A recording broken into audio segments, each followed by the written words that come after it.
Pada kesempatan kali ini, saya Mutia Zafira Sahnah 240601213071 dan teman saya Irza Aurela Wijaya dengan NIM 240601221300047 akan mempresentasikan tentang resource leveling, risk management, dan make buy analysis untuk studi kasus UAS manajemen proyek kelas D.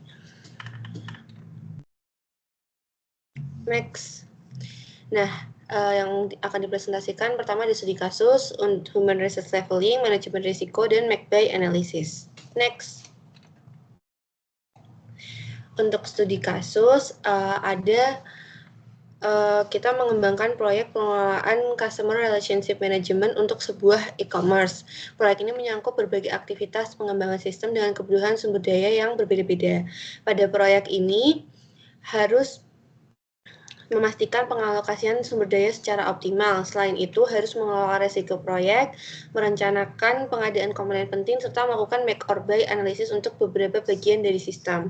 Nah, di tabel sebelah kanan ini ada resource-nya, antara lain ada senior developer 1, senior developer 2, junior developer 1, 2, dan 3, UI UX designer, database administrator, dan quality assurance. Untuk tugas-tugasnya sudah terdapat di kolom kedua. Next.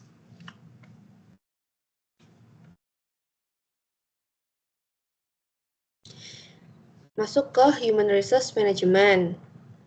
Langsung. Nah, di sini kita melakukan pencarian critical path.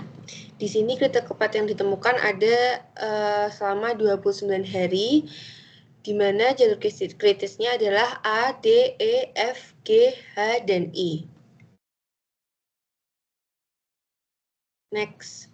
Nah, di sini ada Gantt chart yang sudah sudah dibuat sesuai dengan pengalokasian resource awal, di mana di sini bisa kita lihat ada 1, 2, 3, 4, 5, 6, 7, 8, 9 kegiatan ya di sini, yang dimana dilaksanakan selama 29 hari, dan bisa dilihat di sini Gantt chart-nya tuh tidak menunjukkan adanya tumpang tindih dalam peran-peran resource-nya. Jadi resource-nya itu benar-benar digunakan secara berurutan. Jadi untuk resource-nya tidak ada yang overlap. Next.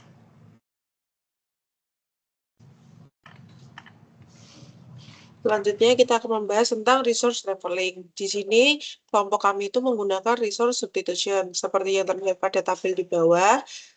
Junior developer 2 dengan junior developer 1 itu memiliki gap hari kerja yang lumayan signifikan, yaitu selama 5 hari. Jadi meskipun tidak ditemukannya konflik antara yang saling overlapping seperti itu, tetapi kita itu memastikan bahwa mengoptimalkan distribusi beban kerjanya.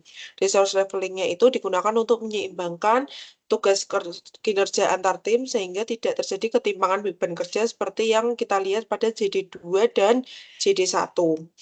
Kemudian penyesuaian ini menggunakan resource substitution, yaitu dengan menggantikan aktivitas yang dikerjakan oleh JD2 dengan JD1 pada aktivitas H atau bagian dokumentasi. Substitusi ini dimungkinkan karena JD1 memiliki kompetensi yang serupa dalam konteks dokumentasi tersedia pada waktu yang dijadwalkan, serta pergantian ini tidak mempengaruhi alur aktivitas maupun jalur kritis proyek. Jadi kami setelah dilakukan resource leveling-nya itu waktunya sama, hanya penggantian beban kerjanya aja.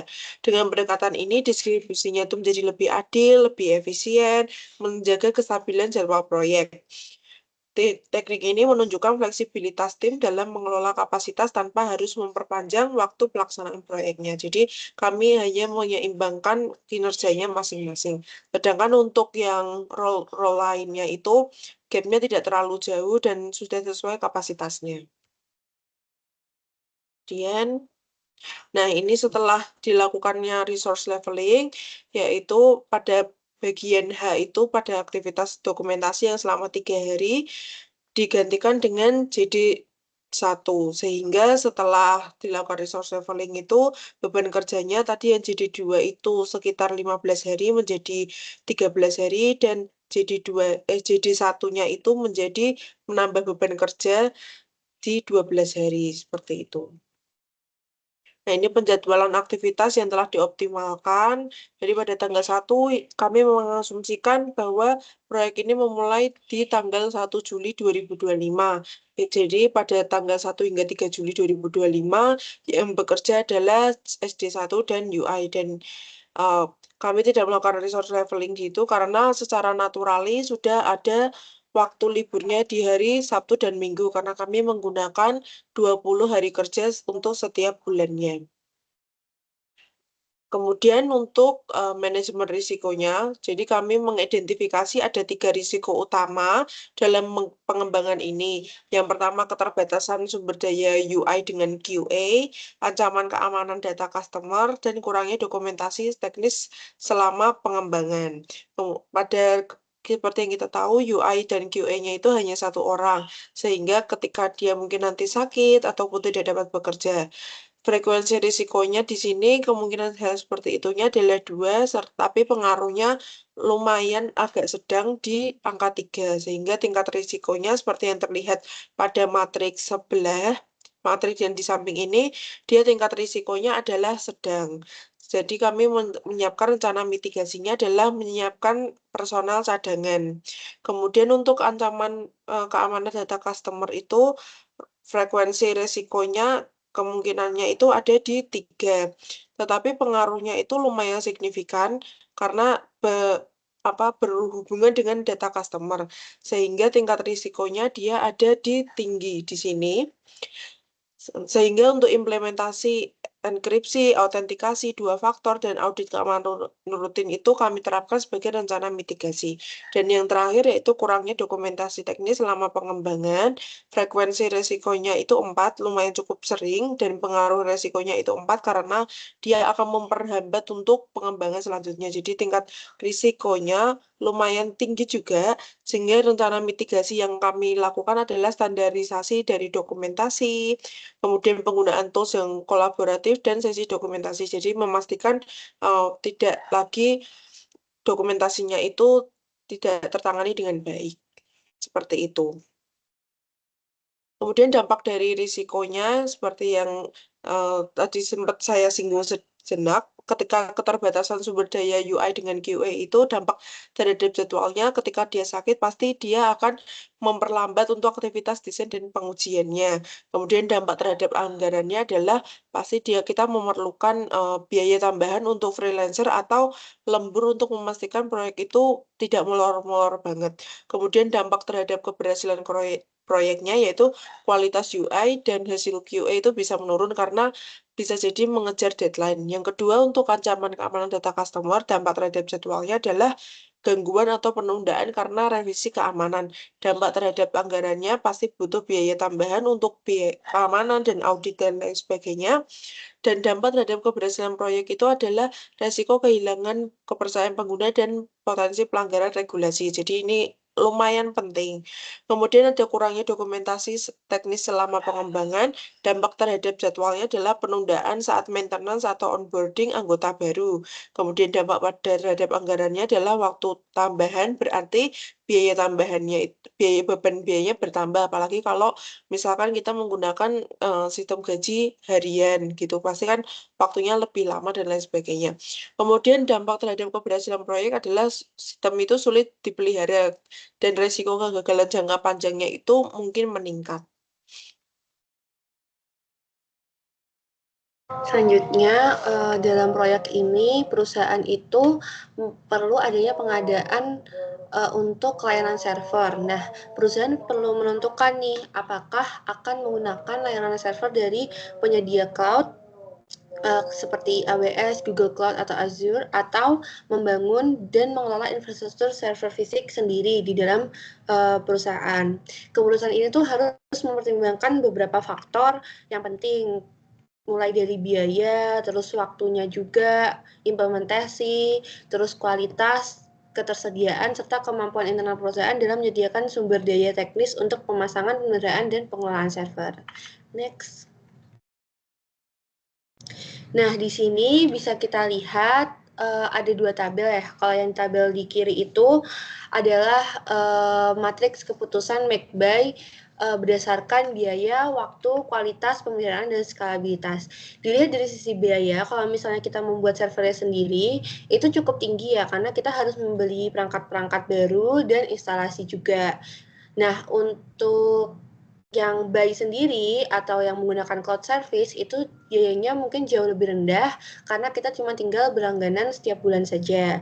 Nah, untuk waktu implementasinya kalau bangun itu pasti lebih lama ya daripada buy karena kan kita harus buat dulu dan buat itu kan pasti waktunya lama gitu. Lebih lama daripada beli sesuatu layanan yang sudah jadi. Jadi kalau yang buy itu waktu implementasinya tergolong lebih cepat.